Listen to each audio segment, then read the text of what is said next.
sobre a autorrealização íntima do ser. Da autorrealização íntima do ser. Por que estamos nós reunidos neste recinto? Para quê? Obviamente temos inquietações, isso é claro, almejamos algo, não estamos contentes com a forma como vivemos. Porque, indubitavelmente, há algo que nos move internamente, algo íntimo, senão, não estaríamos aqui, neste lugar. Devemos distinguir entre o íntimo e a essência em si, poderíamos dizer, para falar em síntese, que é uma fração, digamos, do íntimo em nós. Desafortunadamente, a essência se encontra embotelhada entre os agregados psíquicos. Tais agregados personificam nossos erros de tipo psicológico. Inquestionavelmente, todo defeito, ainda que seja invisível para os sentidos externos, está devidamente personificado. Em um antiquíssimo passado, a essência não estava enfrascada, era livre, se manifestava plenamente através de nossa vida diária, através de nossos sentidos. Então, a humanidade era inocente, sublime, bela, não se conhecia nem o bem nem o mal, tudo era de todos e cada qual podia comer da árvore do vizinho sem temor algum. Nessas eras, as pessoas estavam em contato com as criaturas dos mundos superiores. Em tais épocas, os elementais do fogo, dos ares, das águas, da terra eram visíveis e tangíveis para todo ser humano. Se falava no horto puríssimo da divina língua, que como um rio de ouro corre sob a selva espessa do sol. Existia uma linguagem cósmica, inefável, na qual falam os Elohim, na qual falam todos os elementais da criação. Essa era a língua primigênia. Tem sua gramática perfeita, e isso é óbvio. Por exemplo, se quisesse dizer a vocês, em língua sagrada, que permanecerei um tempo mais aqui para lhes dar os ensinamentos, cumprindo com meu dever, lhes diria, Samael a um veor, mas leim orim seidua. Mas se quisesse dizer que, lutando e ainda que me custasse muitos sacrifícios, lhes diria, lutenera eldon. Aquela frase que apareceu no encelado da parede, no famoso banquete de Belsazar, e que Daniel interpretou, encontramos pura língua sagrada, mene, fares o farsim. Também se poderia dizer, on mene tekel fares o farsim, ou seja, teu reino será entregue esta noite a medos e persas, e bem sabemos que a Babilônia, naquela noite, caiu nas mãos de medos e persas. Assim, pois, se falava em outros tempos nessa preciosa linguagem. A humanidade era inocente, qualquer criatura humana nas épocas da Idade de Ouro, em plena Lemúria, podia perceber claramente a metade de um outapaunas. Um outapaunas tem uns 5,5 milhões de tonalidades de cor e era perceptível para qualquer ser humano. Os iniciados, os que se haviam educado esotericamente, podiam perceber claramente todo um outapaunas, menos uma tonalidade, que somente a pode perceber a infinitude que tudo sustenta, o onimisericordioso, o onisciente e onipenetrante eterno Pai cósmico comum. Usava-se normalmente, na Lemúria, umas 300 consoantes e umas 51 vogais. Através do tempo, os olhos se foram atrofiando, e a capacidade de fala também foi diminuindo. O olfato foi diminuindo poderosamente, degenerando, e depois da submersão da Atlântida, a raça humana se precipitou definitivamente pelo caminho da degeneração. Agora sim, mal se percebem as 7 cores básicas do espectro solar e umas poucas tonalidades, essa é a crua realidade dos fatos. Um cão tem um olfato melhor do que o que podemos ter nós, com o olfato pode seguir as pegadas de seu dono. A águia pode perceber um lagarto a milhares de metros de altura e se precipitar do alto para apanhá-lo. Há criaturas animais cujos logros espirituais, cujos logros do ser, são melhores que os nossos, essa é a crua realidade dos fatos. Assim, pois, chegou a hora, convém sabê-lo, de que nós marchamos pelo caminho da involução, da degeneração. Quando a essência era livre, estava desperta, então era toda a luz em nós, se dizia que estávamos no Éden. Mas quando o ego surgiu em nós, a essência ficou embotelhada dentro dele mesmo. Quando a essência era livre, existia a fé verdadeira, produto do verdadeiro saber, mas quando o ego surgiu e a essência ficou enfrascada dentro do mim mesmo, indubitavelmente, se perdeu a fé, hoje o ceticismo reina soberano sobre a face da terra. É bom saber que, desde o século XVIII para cá, o ceticismo tomou grande força entre toda a humanidade, envenenou as mentes humanas. Antes do século XVIII, as pessoas viam claramente, na Espanha, frente às suas costas maravilhosas, a famosa ilha não travada ou encoberta, ilha sobre a qual existem muitas lendas. É uma ilha da quarta vertical, uma ilha que se encontra em estado de Ginas. Mas desde que o ceticismo putrefez, digamos, as mentes humanas, desde o século XVIII para cá, a não travada se tornou invisível, já ninguém a vê, e existe, mas ninguém a vê. Falar de elementais ou de duendes aos primitivos habitantes da Irlanda, nas épocas dos hiperbóreos, era tão natural como nós falarmos hoje em dia da pimenta ou da cebola, ou das batatas. As pessoas conviviam com os elementais, hoje os patifes do intelecto se riem de todas essas coisas. Contos para crianças pequenas. Dizem. Ainda nossas gerações passadas eram um pouco diferentes. As crianças se davam contos de fadas, para que se distraíssem, e não há dúvida de que esses contos preparavam suas mentes para a percepção dos elementais. Hoje, as crianças se dão aventuras de distintas espécies, coisas que cheiram a guerra, coisas que cheiram a pistolas, crimes, roubos, etc. No total, se prepara as crianças desde a infância para homicidas, ladrões e 50.000 coisas mais. Assim pois, à medida que vai passando o tempo, o ego tem tomado mais e mais força, e a essência, a consciência tem ficado cada vez mais e mais aprisionada dentro do ego. Hoje em dia, quando alguém nasce, é óbvio que a essência logra se expressar um pouco. Bem sabido é que toda pessoa normal, comum e corrente, possui um 97% de subconsciência e um 3% de consciência ou essência livre. Ao vir ao mundo, ao retornar, ao regressar, ao nos reincorporarmos, esse 3% de essência livre impregna o ovo fecundado e se manifesta no corpo do recém-nascido. O 97% subconsciente de essência está enfrascado entre os eus, os agregados psíquicos, não tem oportunidade de se expressar. Assim pois, o que se expressa na criança é a essência livre, o pequeno percentual de essência livre, isso lhe dá autoconsciência, objetividade consciente. Uma criança recém-nascida é autoconsciente, mas o adulto crê que o recém-nascido é inconsciente, que não se dá conta de nada, e se engana. O recém-nascido, precisamente, é diferente, vê o estado lamentável em que se encontram os adultos, não ignora que os adultos estão dormidos, os vê como são, está desperto. Os eus ou agregados psíquicos, ou como os chamemos, personificando erros, dão voltas ao redor do berço daquela criatura, vão, vêm, gostariam de entrar naquele corpo, mas não têm a oportunidade. Como? Resulta interessante ver que só a essência pura, livre, autoconsciente, logra se expressar através da criança, por isso a criança está desperta. Às vezes as criaturas riem, com quem riem? Com seus próprios eus que vão e vêm, outras vezes se amedrontam quando veem seus eus muito feios. Também costumam ver os familiares de suas existências passadas, lembram-se de suas vidas anteriores, não ignoram nada, e isso é maravilhoso. Nos tempos em que o ego não havia surgido na espécie humana, todos éramos como crianças, podíamos ver os anjos, os deuses, os seres inefáveis e conversar com eles cara a cara. Quando o ego se desenvolveu, essa felicidade se perdeu. Assim também, quando nasce a criança, em princípio sua essência se manifesta, mas mais tarde as coisas vão mudando, os eus começam a se expressar através da personalidade, e no fim, a essência fica lá no fundo, esquecida. Desgraçadamente, com a educação que recebemos de nossos instrutores, com o exemplo de nossos familiares, a personalidade vai se desenvolvendo. Inquestionavelmente, esta personalidade vem a constituir algo assim como uma espécie de dupla consciência, ou melhor diríamos uma consciência falsa. Na personalidade estão os costumes que nos incutiram, os hábitos que formamos, as doutrinas com que nos educaram, os conceitos que elaboramos, a educação recebida, etc.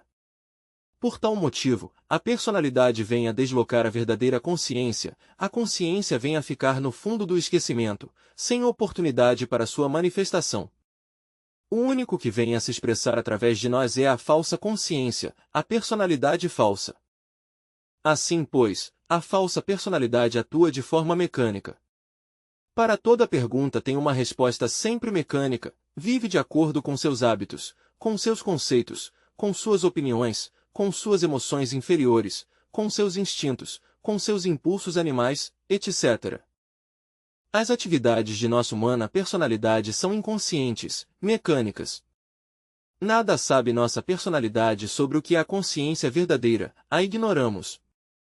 Nossa vida é completamente mecânica, funciona, sim, mas mecanicamente, devido à lei das associações. É algo semelhante à condução do automóvel. Vai-se conduzindo o veículo pelas ruas da cidade e todo o movimento da máquina se realiza automaticamente. Com prese mover tais ou quais alavancas e o aparelho funciona, se move, viajamos milhares de quilômetros, sem que nos demos conta absolutamente do modo como estão trabalhando as distintas peças da máquina. Aquele que se senta a tocar piano se acha inspirado, faz vibrar as notas deliciosamente, se arrebata pelo êxtase, mas o que sabe ele do mecanismo do piano? Como se processa a mecânica de seus dedos quando move a tecla? Como funciona todo o seu funcionamento biomecânico? Isso é ignorado por ele. Ele se encontra em êxtase fazendo vibrar suas melodias, e isso é tudo. Assim também, a consciência no fundo vibra com todo o cosmos, mas o que sabe a personalidade disso? Nossa vida se desenvolve dentro de uma mecânica subjetiva total. Nada sabemos sobre o real, não temos consciência dos mistérios da vida e da morte, não sabemos por que agimos, por que vivemos, para que trabalhamos, qual é o objetivo de nossa existência. Estamos mergulhados na mais profunda ignorância. A falsa consciência deslocou a verdadeira consciência. Esta falsa consciência de aparência costuma às vezes ser até, digamos, surpreendente, mas, obviamente, funciona de maneira mecânica. Somos bonecos mecânicos, para falar mais claro, simples robôs programados para tal ou qual profissão, para tal ou qual arte, para tal ou qual ofício ou trabalho.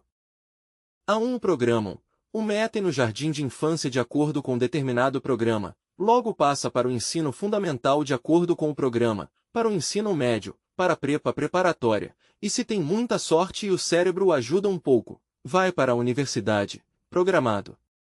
No final recebe um título, isso é óbvio, aí lhe serve para ganhar uns feijões, como dizemos por aí.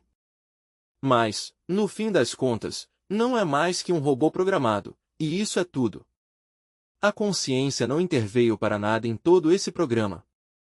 Em todo esse programa, a personalidade, que é o verdadeiro robô, funciona, não está programada para os assuntos esotéricos, não a programaram para estudar os mistérios da vida e da morte, tampouco programaram a esse robô humano para estudar, por exemplo, o relacionado com as forças sutis da natureza. Se a isso se acrescenta que a essência está enfrascada, embotelhada dentro do ego, então não há fé. De onde vai sair a fé, se o ego não tem fé? Conclusão: um robô sem fé, carregado de muitas doutrinas, que nada sabe sobre si mesmo nem sobre os demais, essa é a crua realidade dos fatos, e resulta lamentável de verdade. Chegou a hora de que nos preocupemos um pouquinho mais por nós mesmos, chegou o instante de que tratemos de nos autoexplorar para nos conhecermos, só assim, de verdade, poderemos lograr o despertar da consciência. É bom saber que, hoje em dia, nosso centro de gravidade está estabelecido exclusivamente, ou seja, nosso centro magnético se acha completamente estabelecido na personalidade. É necessário que esse centro magnético mude de lugar, tirá-lo da personalidade e estabelecê-lo na consciência, isso é óbvio. Sim, à medida que formos desintegrando os elementos indesejáveis que em nosso interior carregamos, a personalidade se irá tornando mais passiva e a essência ou a consciência mais ativa. Quando a totalidade dos elementos indesejáveis que em nosso interior carregamos for reduzida a poeira cósmica, a consciência estará 100% ativa, e a personalidade totalmente em paz, se converterá ela, então, no veículo da consciência. Quando isso for, possuiremos nossa alma. Agora poderão compreender o significado profundo daquela frase do Evangelho que diz: em paciência possuireis vossas almas. Hoje em dia, não podemos dizer que nós possuímos nossa alma. Ao contrário, a alma nos possui, somos um fardo pesado para nossa alma, somos como um tumor canceroso para nossa alma. Mas quando nós destruirmos completamente o ego, então a consciência liberada, a essência pura se manifestará através de nossa humana pessoa com toda a autoridade dos tempos antigos, voltará a falar na linguagem puríssima da divina língua, que como um rio de ouro, Corre sob a selva espessa do sol, voltará a ver os deuses do fogo, dos ares, das águas, da terra, os príncipes dos elementos abrirão para nós as portas de seus paraísos. Haveremos regressado ao estado paradisíaco. Será então quando realmente possuiremos nossa alma, quando de verdade seremos toda a alma, até nosso mesmo corpo humano se tornará alma e seremos 100% alma. Comparemos esse estado com o que nos encontramos na hora presente, com esta personalidade artificiosa, mecânica, educada de acordo com certos costumes, programada como qualquer robô. O que podemos saber nós sobre a verdade, sobre o real, sobre aquilo que está além do corpo, dos afetos e da mente? No entanto, são muitos os que pensam que conhecem a verdade. Lembremos as palavras do Cristo: conhecei a verdade e ela vos libertará. A verdade não é questão de teorias, nem de conceitos, nem de opiniões, nem de ideias. A ideia que alguém tenha sobre a verdade, não é a verdade. O conceito que alguém tenha podido elaborar sobre a verdade, não é a verdade. Uma opinião, por respeitável que seja, em relação à verdade, jamais é a verdade. A verdade é o desconhecido de instante em instante, de momento em momento. A verdade é questão de experiência direta, como quando alguém mete o dedo no fogo e se queima, ou como quando engole água e se afoga. Quando a Jesus, o Cristo, perguntaram: o que é a verdade? Ele guardou silêncio, e quando ao Buda Gautama Sakyamuni fizeram a mesma pergunta, ele deu as costas e se retirou. É que a verdade não é questão de palavras, mas de experiência vivida. Vocês poderiam sentir o êxtase de um belo pôr do sol, mas como fariam para que outro sentisse esse mesmo êxtase? Acham acaso que relatando ele o sentiria? Isto tem que ser sentido por si mesmo e de forma direta. Chegou, pois, a hora de fazermos um inventário do que nós somos, do que nos sobra e do que nos falta, para trabalhar de verdade sobre nós mesmos, aqui e agora. Obviamente, existem três mentes, e isso é algo sobre o qual tenho falado muito em minhas últimas palestras. A primeira poderíamos chamar de mente sensual. Esta elabora seus conceitos de conteúdo exclusivamente com os dados que aportam os sentidos externos, ou seja, mediante as percepções sensoriais externas. A segunda é a mente intermediária, na qual estão depositadas as crenças religiosas. E a terceira é a mente interior. O que pode saber a mente sensual sobre o real, sobre os mistérios da vida e da morte, sobre a alma, sobre o espírito, sobre a eternidade? Absolutamente nada. Obviamente, ela elabora seus conceitos de conteúdo exclusivamente com os dados aportados pelos sentidos.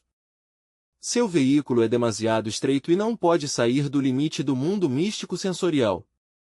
A segunda mente, a intermediária, por muito brilhante que seja, só tem crenças religiosas, mas nada pode saber sobre a verdade. E quanto à terceira, a interior, está fechada. Ela é a única que tem acesso ao real. Jesus, o Cristo, adverte a seus discípulos: cuidai-vos do fermento dos saduceus e dos fariseus. Qual é o fermento dos saduceus? A doutrina dos cinco sentidos, as doutrinas materialistas. E qual é o fermento dos fariseus? As doutrinas da mente intermediária. Bem sabemos nós que os fariseus frequentam seus templos para que outros os vejam, assistem a seus ritos por cumprir um dever, mas jamais trabalham sobre si mesmos, ocupam sempre os primeiros lugares nas sinagogas e nas praças públicas, mas, por dentro estão cheios de toda a classe de podridão, e de ossos, e de morte. O que podem saber os fariseus sobre o real? Se se quer saber algo sobre o real, é preciso abrir a mente interior. Esta, em si mesma, funciona com os dados da consciência superlativa do ser. A mola que a move é outra, a dos dados da consciência. Assim, pois, quem abre a terceira mente conhece o real, tem acesso direto aos mistérios da vida e da morte, pode recordar suas vidas anteriores, pode estudar os livros da lei, onde está seu próprio débito e crédito, pode entrar em contato direto com os deuses da aurora do Mahamanvantara, pode conversar com eles cara a cara. Só aquele que abriu a terceira mente tem fé. A fé nada tem a ver com as crenças. Fé é uma coisa e as crenças são outras. A fé é sabedoria de verdade, conhecimento direto, vívido, do real, compreensão autêntica da ciência universal, conhecimento puro, além da podridão das teorias. Quem pensa que a fé é algo assim como as crenças religiosas, confundiu a terceira mente com a segunda. Quem pensa assim não conhece, em realidade de verdade, a fundo, a psicologia revolucionária. Há necessidade de abrir a terceira mente, custe o que custar. E isto só é possível aniquilando os agregados psíquicos.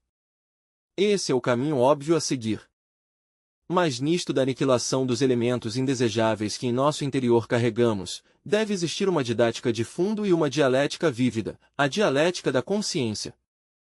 Muito se tem falado sobre dialética, mas em verdade o importante é a dialética da consciência, os eventos vívidos da consciência superlativa do ser.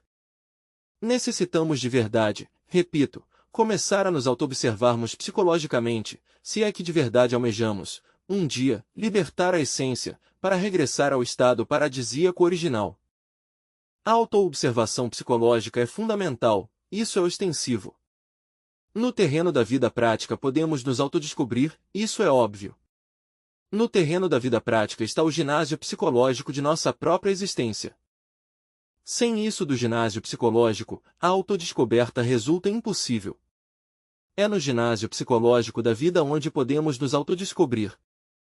A inter-relação é formidável, indubitavelmente, em relação com nossos familiares, com nossos companheiros de trabalho, com as amizades na rua, na escola etc. Os defeitos que levamos escondidos afloram espontaneamente. E se nós nos encontramos no estado de alerta percepção, alerta novidade, então, os vemos tal como são.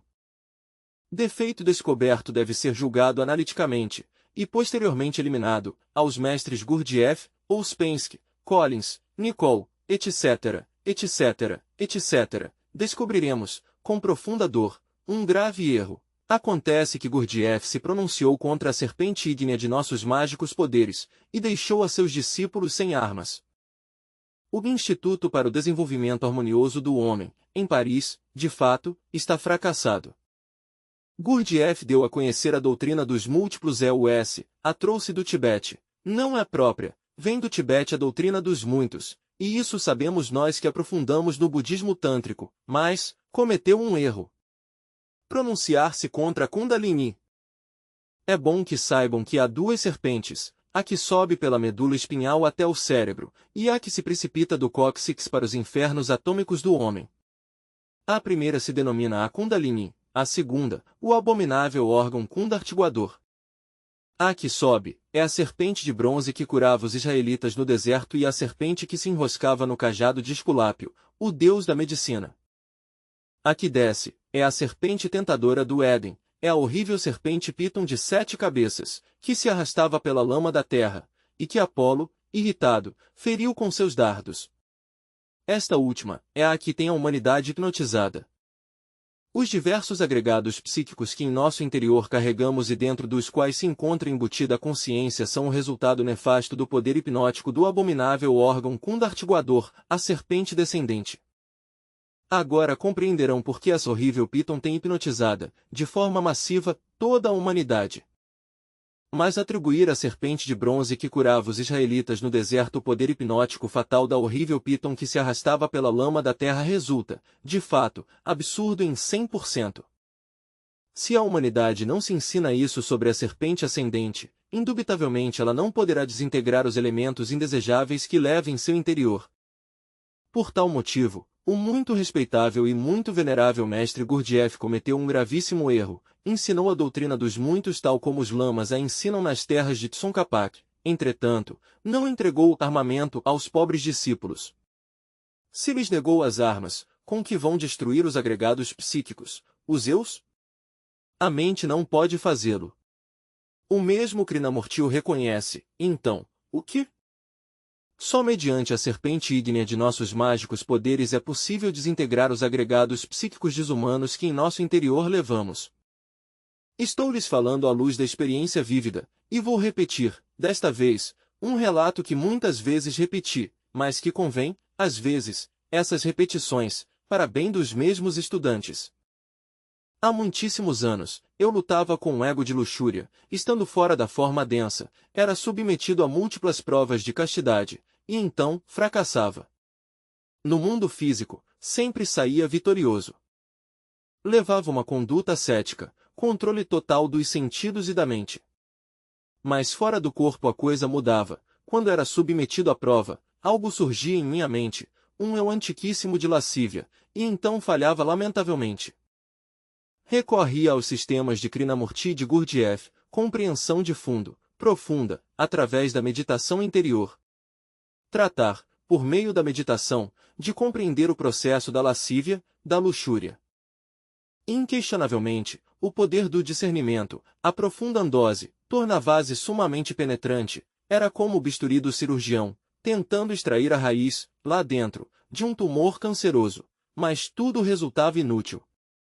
Um dia desses tantos, em profunda meditação me encontrava, tentando discernir o que é o processo da luxúria, tentando compreender o que é esse eu, de acordo com os sistemas de Gurdjieff, de Nicole, de Krishnamurti e de muitíssimos outros, quando, para minha desgraça, me sucedeu um fenômeno insólito. Como a concentração foi demasiado penetrante, abandonei o corpo físico e entrei, pois, nesse mundo que chamaríamos de astral. Então, me encontrei dentro de uma luxuosa mansão, acariciando uma dama, amando-a, enamorando-a, etc. Exatamente o contrário do que eu estava fazendo, a antítese, como se por oposição teimosa aquele eu nefasto quisesse destruir totalmente meu trabalho. Ao voltar outra vez ao corpo físico, passado o êxtase, me senti defraudado. Compreendi que o sistema de Krishnamurti, a base de pura compreensão, e o de Gurdjieff, e o de Ouspensky, e o de Collins, e o de Nicole e 50.000 autores mais, não servia, na prática, havia falhado. Inquestionavelmente, passei por um momento de terrível desorientação, formou-se um caos em minha mente, me vi metido em um beco sem saída. Mas, afortunadamente, fui auxiliado, como sempre me preocupei em auxiliar outros, em levar o ensinamento a outros, pois, mereci ser auxiliado. Como poderia alguém receber auxílio se não é capaz de auxiliar os demais? Mas eu me havia preocupado em dar o ensinamento a outros, então, merecia ser ensinado. E um dia desses tantos fui assistido.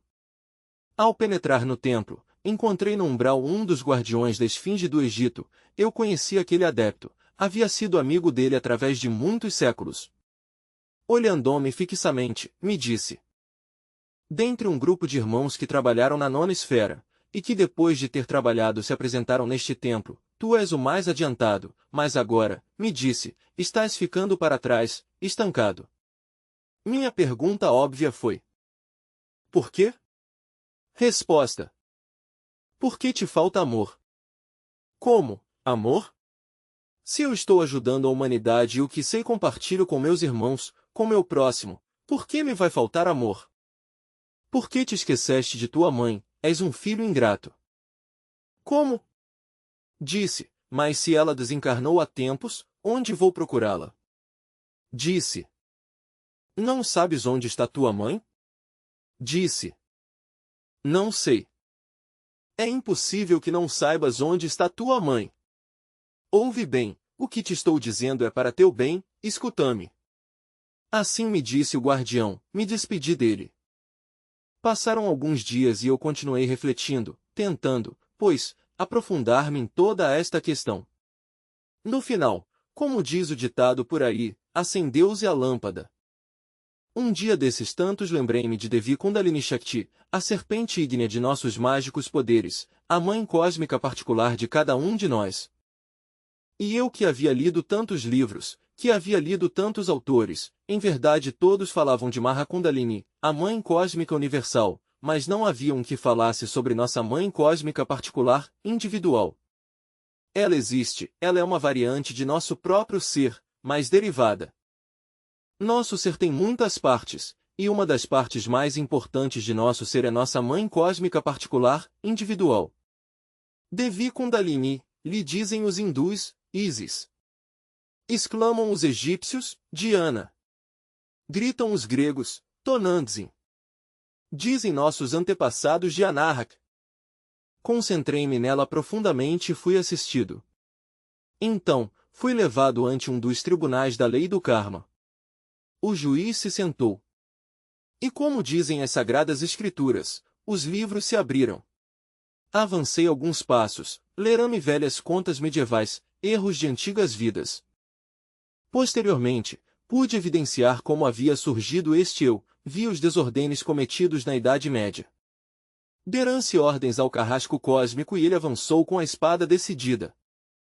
Quando o vi chegar, senti-me terrivelmente defraudado, tanto lutei lá no mundo físico, disse, por ajudar a humanidade, por dar-lhe os ensinamentos, e este veio a ser o resultado. De que me serviu, disse, ter estado dando os ensinamentos lá no mundo físico?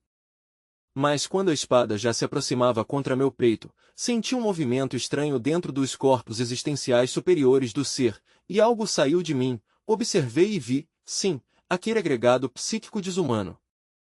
A espada que vinha dirigida contra mim se desviou, seguiu-se dirigindo contra aquele agregado. Por fim, este se precipitou entre as entranhas do mundo e eu fiquei livre. Desde então, pude sair vitorioso em todas as provas relacionadas com a castidade. Tal lição, para mim, foi extraordinária, maravilhosa, e hoje a compartilho aqui, com todos vocês, porque o que alguém sabe deve compartilhar com seus semelhantes, isso se chama amor. E segui trabalhando com Devi Kundalini. E assim foi como consegui ir eliminando todos os agregados psíquicos desumanos que em meu interior carregava. Se não tivesse recebido a instrução do guardião da esfinge do deserto, teria ficado desarmado, com que teria eliminado eu esses eus. A experiência me ensinou que, com base em exclusiva compreensão ou discernimento, não é possível. Não nego que a compreensão seja fundamental, mas não é tudo. É necessária também a eliminação. Compreensão e eliminação são básicas. Assim é como se pode avançar no caminho da desintegração dos elementos indesejáveis que em nosso interior carregamos, assim e só assim. Hoje em dia, estamos na ignorância, na escuridão, nada sabemos. Não é possível saber enquanto a essência não for desengarrafada, não é possível saber algo enquanto a consciência não despertar, não é possível despertar ou se desengarrafar se não se destruir o ego, o eu, o mim mesmo, o si mesmo. Mas deve haver ordem no trabalho. Todos temos o sentido da autoobservação psicológica. Desgraçadamente, tal sentido se encontra atrofiado na raça humana. É necessário que esse sentido entre em uma nova atividade. Quando alguém começa a se autoobservar, é porque esse sentido já começa a entrar em atividade. Em princípio, não se veem os eus. Mais tarde, à medida que esse sentido se vai desenvolvendo, vai se vendo-os tal como são, e vai-se conhecendo, por experiência vívida, direta, o resultado de seu trabalho. Embora sejam múltiplos eus, embora estes não guardem concordância alguma, embora estes não guardem ordenação de nenhuma espécie, o ser interior, profundo, para ser mais claro, nossa divina Mãe Cósmica, vai estabelecendo uma ordem no trabalho. Digo isso baseado na prática. A mim me coube trabalhar muito duro, antes de tudo com os eus infra-humanos das infradimensões naturais, depois, com aqueles EUS do mundo astral, posteriormente, com os eus da mente, e mais tarde com os EUS causa, e por último, com o EUS da própria consciência do ser. Isto último poderá parecer estranho a vocês.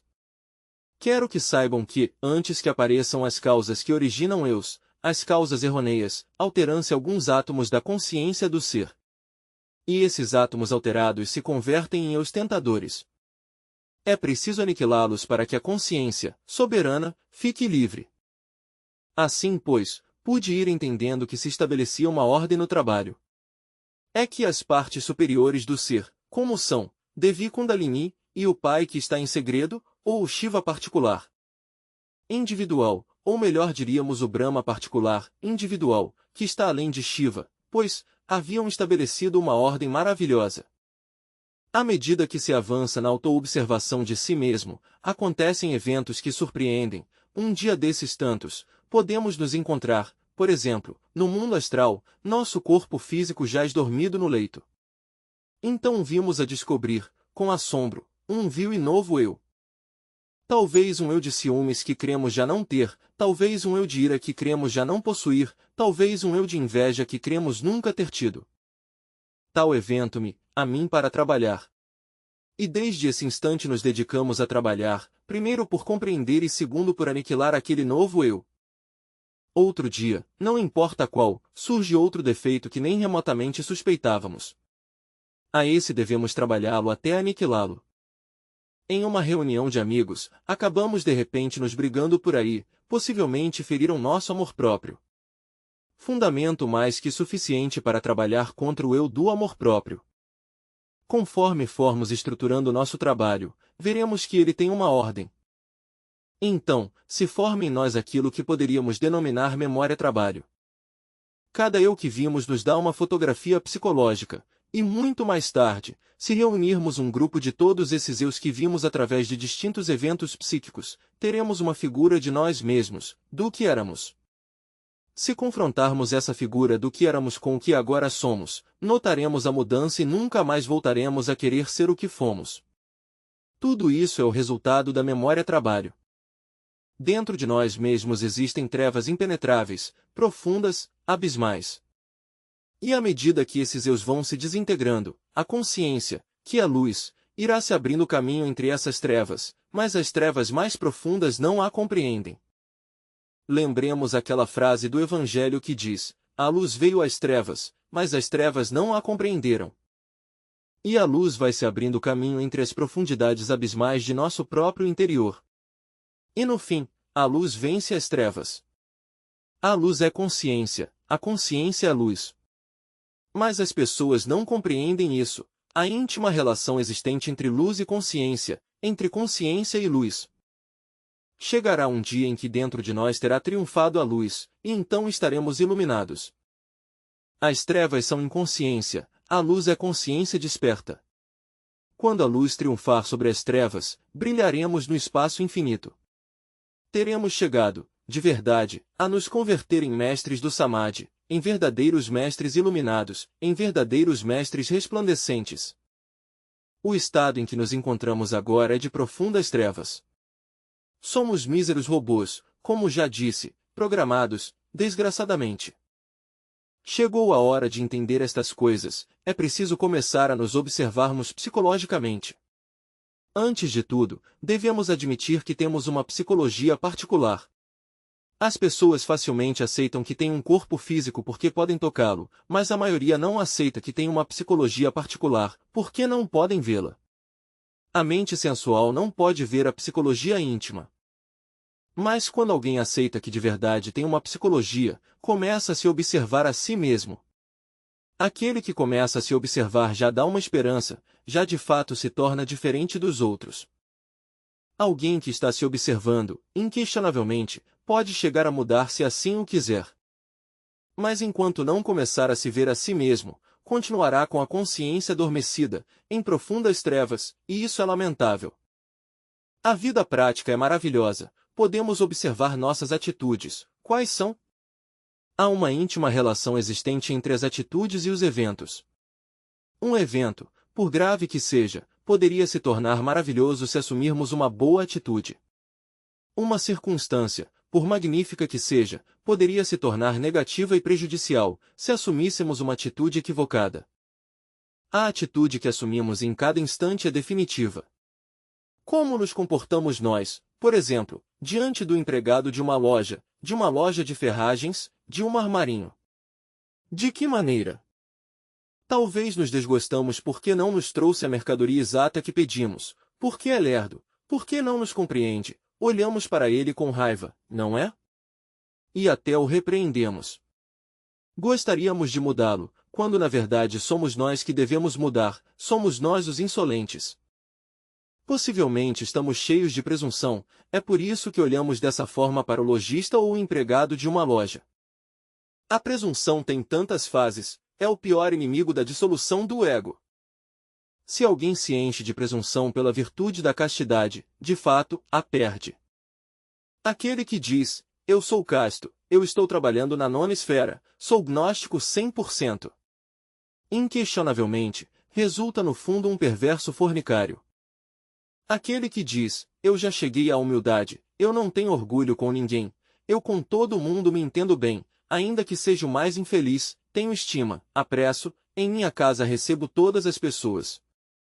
Bem, esse que assim se enche de presunção pela virtude da humildade, indubitavelmente, se parece com Arístipo, aquele filósofo da Grécia que, vestindo uma túnica com tremendos buracos, para demonstrar a todo mundo sua humildade, pegou o bastão da filosofia e foi pelas ruas de Atenas, e chegando ante Sócrates, este exclamou: ó Arístipo, vês tua vaidade através dos buracos de tua vestimenta. Contam de Diógenes Laércio que, penetrando na casa de Sócrates, pisando fortemente, disse: pisando teu orgulho, Sócrates, pisando teu orgulho. Então Sócrates respondeu: sim, Diógenes, com o teu orgulho pisas meu orgulho. Assim, pois, não nos enchemos de presunção, porque esse defeito é o pior inimigo da dissolução dos agregados psíquicos. Existem virtudes verdadeiras e virtudes falsas.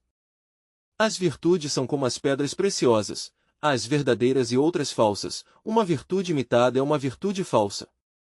Por exemplo, se alguém se propõe a ser sereno, manso de coração, não ter ira, se propõe a imitar a virtude da mansidão, pareceria como se de verdade tivesse a virtude.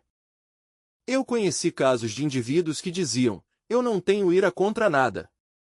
E quando alguém os insultava, eles abençoavam e sorriam, mas ao olhar seu sorriso, eu podia ver que este terminava em uma careta de dor. No total, eles tratavam de imitar uma virtude, mas não a tinham. Eles imitavam a virtude da mansidão, mas, realmente, não a possuíam. Para poder chegar a ter a virtude da mansidão, é preciso eliminar os eus da ira, que são uma legião. E esse é um trabalho longo e duro. Para chegar a ter a virtude da castidade, é preciso eliminar os eus da luxúria, e esse é um trabalho grave, mais amargo que o fel, que dura toda a vida, e ainda várias vidas. Para chegar a ter a virtude da tolerância, tem que eliminar o eu da intolerância, e este é um trabalho dispendioso, terrível.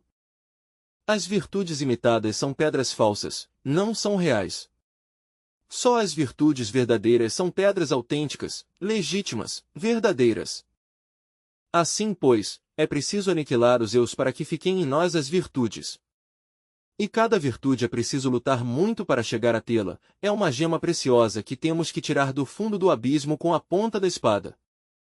A virtude não é questão de poses piedosas, a virtude não é questão de fingidas mansidões, nem de puritanismos de mau gosto, não. As virtudes é preciso consegui-las através de muitíssimas lutas, peleando com o fio da espada contra as hostes tenebrosas que levamos dentro. Virtude vem de uma raiz que é vir, de virilidade, do viril. Só com virilidade, só através da luta se podem conseguir a gema preciosa que corresponda a alguma virtude. Vejam que o trabalho que temos que realizar é longo, duro, dispendioso. É preciso mudar. Não poderíamos mudar se não eliminarmos os elementos indesejáveis que levamos dentro.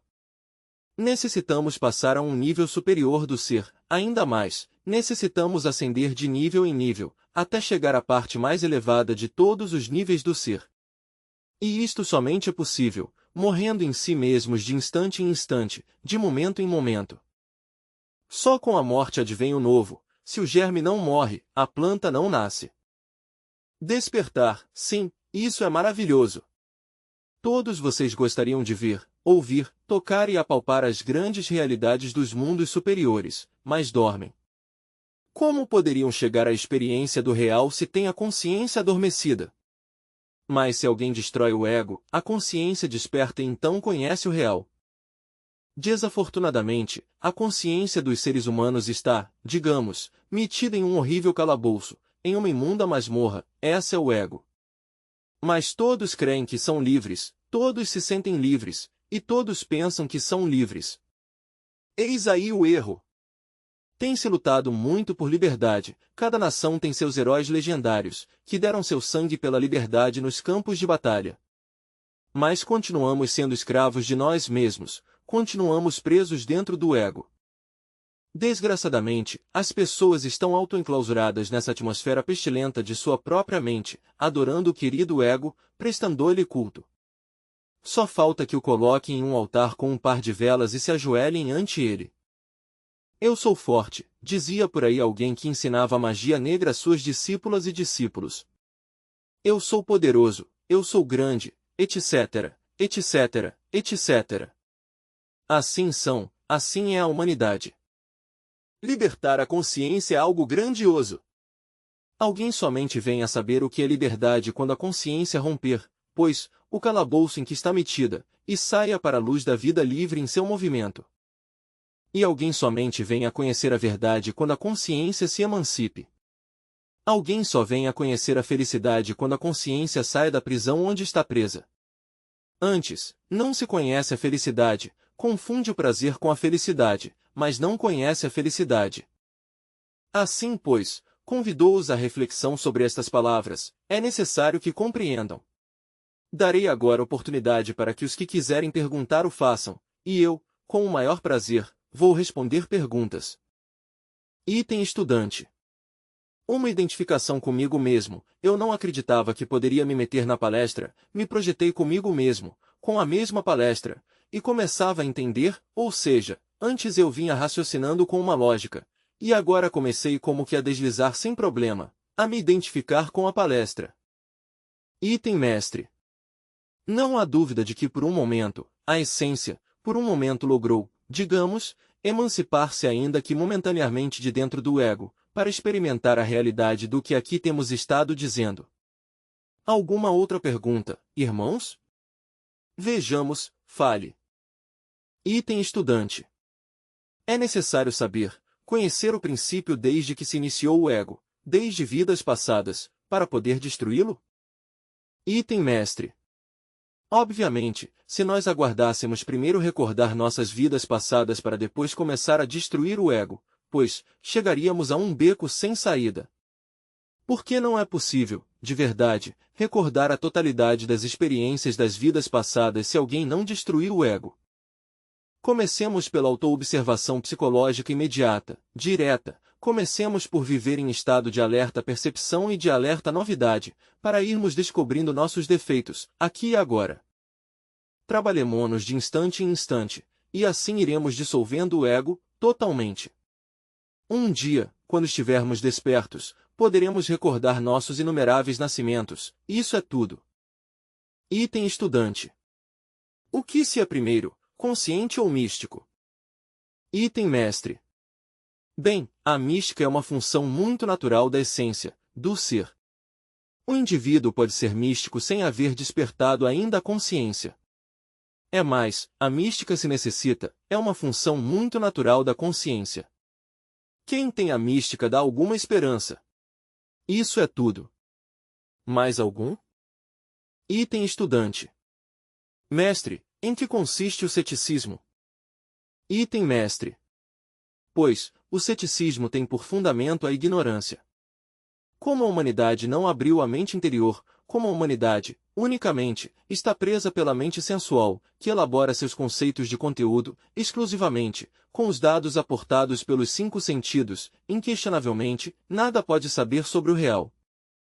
Como poderia a mente sensual saber do real, se não está programada para o real?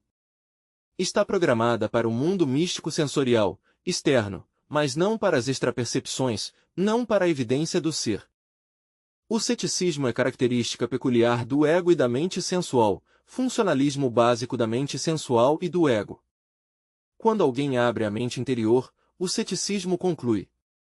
Mas para abrir a mente interior, é preciso aprender a pensar psicologicamente. Quem sabe pensar psicologicamente, desintegra o ego, e então, a mente interior fica aberta. A mente interior funciona, estritamente, com os dados da consciência, com os dados dos centros superiores do ser. Por isso tem acesso direto ao real, à verdade. Mas a mente sensual é impossível que possa ter acesso ao real. Devemos cuidar-nos da doutrina dos saduceus, a mente sensual, e da doutrina dos fariseus, que frequentam seus ritos, seus cultos, etc., mas sem ânimo de trabalhar jamais sobre si mesmos. Se alguém se afasta da doutrina dos saduceus e da doutrina dos fariseus, e aprende a pensar psicologicamente, dissolve o ego, e no fim, conclui abrindo a mente interior. Esta dá a alguém evidência do real, esta proporciona a alguém os dados do saber do ser, esta permite a alguém vivenciar tudo o que é, o que tem sido e o que será, então surge a fé, que não é outra coisa senão sabedoria verdadeira, autêntica. Item estudante. O Senhor nos dizia agora, mestre, que quando alguém desperta a consciência e elimina os eus, então pode ver os anjos, a todos os seres superiores. Então, havendo feito isso, por exemplo, poder-se-ia falar com Jesus de Nazaré, por exemplo? Item mestre. Jesus de Nazaré é um mestre que pôde lograr a ressurreição. Junto com ele há muitos outros mestres ressurrectos, e todo aquele que está desperto pode entrar em contato com esses mestres que formam o círculo esotérico da humanidade divina. Mas é preciso estar desperto para entrar em contato consciente.